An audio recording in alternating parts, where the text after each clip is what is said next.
Building a wall at the border was one of President Trump's biggest campaign promises.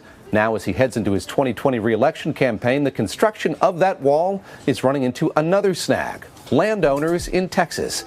Julia Ainsley joins me now. And Julia, you've been reporting on the border for a long time now, the creation of this wall for a long time now, and the president has hit a few roadblocks along the way. What's going on here with private lands in Texas? Well, David, it's interesting. These are roadblocks that people brought up when he was campaigning on the promise of the wall, but he always, turned them aside, said Mexico will pay for this, and surely we'll have a big, beautiful wall. Now, the obstacles we're talking about today come not from who's going to pay for it necessarily, but really from the landowners themselves in Texas. Texas has the largest amount of land on the border that is privately owned, and these are landowners who are trying to hold on to their own land before the government comes and takes it away through eminent domain. One route that the government does have is to go ahead and start building and then negotiate in court later the amount that they will be paid.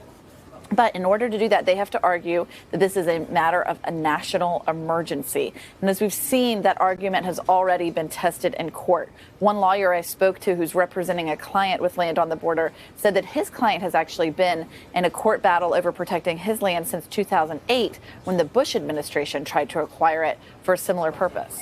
Julia, how big a deal is this using eminent domain? As you look at how they might construct this wall, as long a wall as the president wants, how important a tool is this to the administration? Well, in Texas, it's everything. If you look at areas of California, like the San Diego sector, a lot of that land is already owned by the government.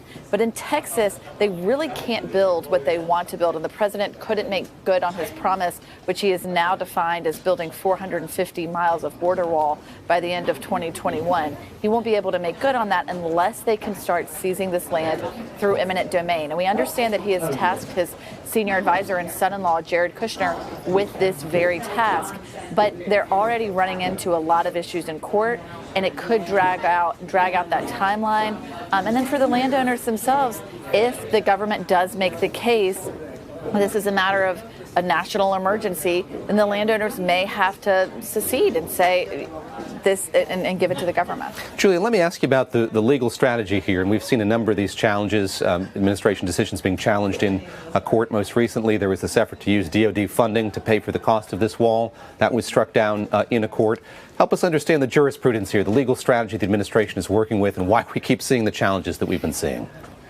Well, again, it comes back to this matter of if it's a national emergency. I think that's why that particular court decision is so interesting, David, because the court essentially ruled that they cannot use defense money because this isn't in the interest of national security, that they don't need a wall to protect the United States and to fulfill the interest of the Defense Department. And so they aren't able to use that pot of money. But that doesn't mean that the administration isn't going forward with other money that has been allocated and that they're not going forward with seizing the land that they would need to then construct. But that could be another hindrance as they start to secure contracts and to find people who will build this wall as they secure the land in the future. Julie, I mentioned you've done so much reporting on this issue. Something else you've reported on over the course of this year is this investigation by the Pentagon's internal watchdog into the allocation of a $400 million contract to a company that the president has been touting along the way. What's the status of that investigation within the DOD? So the name of the company, David, is Fisher Sand and Gravel. They're out of North Dakota, and they're relatively small, and they have been campaigning very hard to try to get a contract to build part of the wall. They've done a lot of that through Senator Kramer of North Dakota. We understand that Kramer's office talked to the White House, and the president himself told his advisors and people in the Defense Department that he wanted Fisher Sand and Gravel to be chosen as one of the winners of those contracts. And officials I spoke to said that they had to remind the president that is not the way the federal procurement process works. You cannot pick a winner, Mr. President. And then as far as they knew, they thought the issue had fallen silent, that Fisher simply did not have the resources to come forward and win one of those contracts.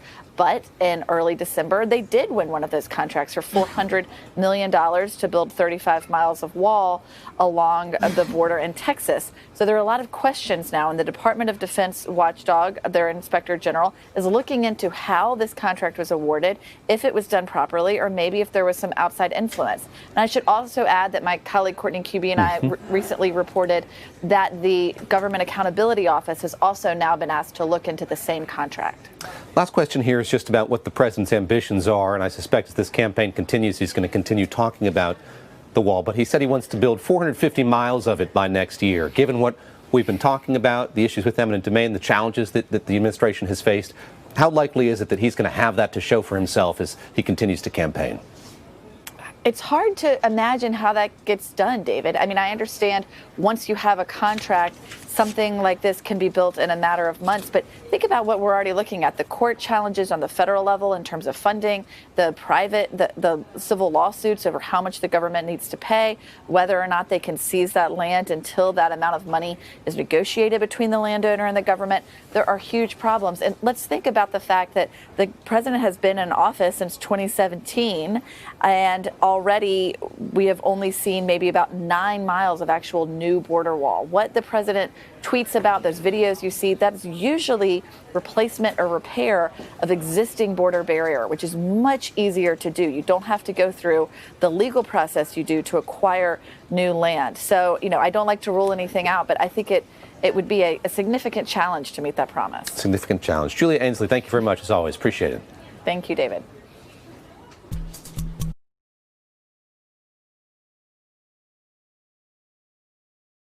Hey, NBC News viewers, thanks for checking out our YouTube channel. Subscribe by clicking on that button down here and click on any of the videos over here to watch the latest interviews, show highlights, and digital exclusives. Thanks for watching.